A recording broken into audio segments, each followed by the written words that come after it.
Open meeting வச்சுக்க சொல்லி அவங்களுக்கு சஜஷன் கொடுத்துருக்கு. ரோட் ஷோவுக்கு நம்ம இன்னும் ரெக்கமெண்ட் பண்ணல. ஏரியா கேட்டிருக்காங்களா சார்? இல்ல நம்ம சொல்லிருக்கோம், அவங்களுக்கு சஜஷன் கொடுத்துருக்கோம். ஆமா, இவ்வளவு சீக்கிரம் எப்படி வைக்க முடியும்? அதான் அவங்க தான் முடிவு பண்ணணும்.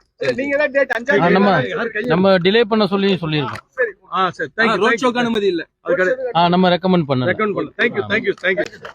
விஜய் அங்கிள், புதுச்சேரி அரசாங்கத்தை பார்த்து பயந்துட்டீங்களா? ரங்கசாமி முதல்வரை பார்த்து பயந்துட்டீங்களா? இப்ப பேசுங்க பார்க்கலாம். ஒண்ணு டிவிக்கே, இன்னொன்னு புதுச்சேரி அரசு. சவால் விடுங்க பார்க்கலாம். உங்களுக்கு ரோட் ஷோ நடத்த அனுமதி மறுத்துட்டாங்க. நான் சொல்லல, அவங்க போலீஸ் சொன்னதை கேட்டீங்கல்ல. அந்த புசியானந்து அர்ச்சனாவுடைய முகத்தையும் பார்க்கணுமே எப்படி இருக்குதுன்னு ரிப்போர்ட்டர்கள் சார் சொல்லுங்க சார், என்ன சொன்னாங்க சொல்லுங்க சார், சொல்லுங்க சார் 3 நாளா கேட்டுட்டு இருக்காங்க. பாருங்க எப்படி என்ன பதில் சொல்றாங்கன்னு. காவல்துறை அனுமதி கொடுக்கறேன்னு சொல்லியிருக்காங்களா சார்? முதலமைச்சர் எதுவும் ஃபேவரா சொல்லியிருக்காரா ரோட் ஷோவுக்கு? ரோட் ஷோவுக்கு அனுமதி இருக்கா இல்லையா சார்? என்ன சொல்லியிருக்காங்க சார்? இவ்வளவு நேரம் டிஸ்கஸ் பண்ணீங்க சார், உங்களுக்கு ஃபேவரா இருக்கா? இதுவே இன்ன வரைக்கும் தமிழ்நாட்டுல நடந்திருந்தா எவ்வளவு வாய்ஸ் அவடால் விட்டுருப்பாரு இந்த நடிகர். இப்ப எந்த பொந்துல போய் ஓடி ஒளிஞ்சுக்கிட்டாரு. இப்ப யாராவது ஒருத்தர் வாய் பேசினாங்களா? ஏன் பேச முடியல?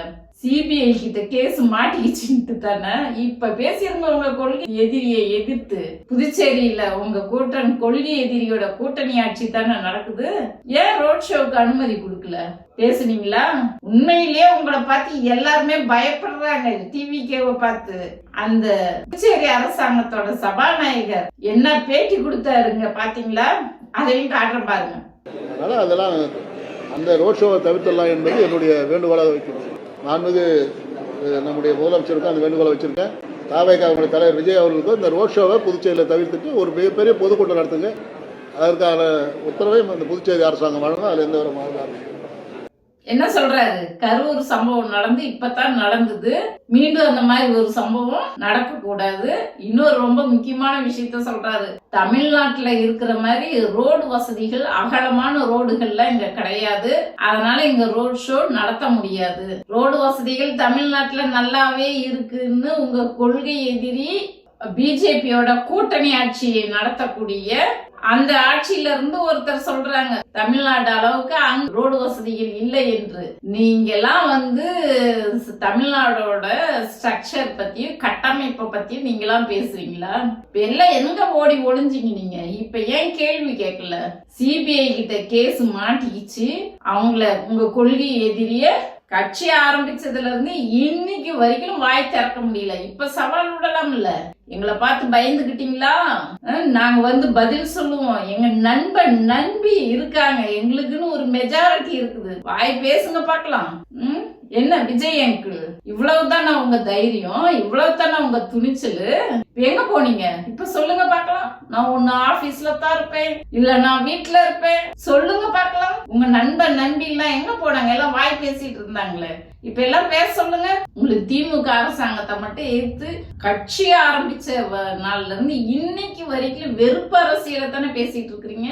ஆக்கப்பூர்வமான அரசியல் பேசுனீங்களா? உங்க கொள்கை எதிரியை எதிர்த்து பேசுறதுக்கு ஒரு துரும்ப அளவுக்காவது உங்களால கிள்ளி போட முடிஞ்சதா?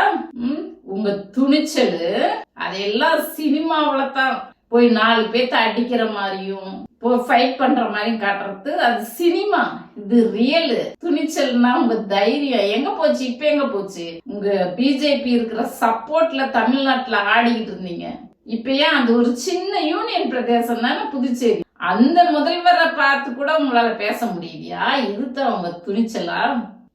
இந்த தமிழ்நாட்டு மக்கள் திமுக அரசாங்கம் ஏமாந்து இருக்குன்னு நினைச்சிட்டு இருக்கீங்களா?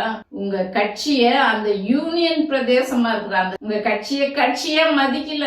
அது வெறும் அட்லீஸ்ட் ரசிகர் மன்றமா தான் நினைச்சிட்டு இருக்குது. அது கட்சியா அங்கீகரிச்சு அவங்க மதிச்சிருந்தாங்களாக்க இன்னைக்கு உங்களுக்கு பெர்மிஷன் கொடுத்திருப்பாங்க. அது ஒரு ரசிகர், ஒரு நடிகனை பார்க்க வர ரசிகர் கூட்டம். இந்த கூட்டத்தினால இங்க மக்களுக்கு உயிருக்கு ஆபத்து இருக்கு.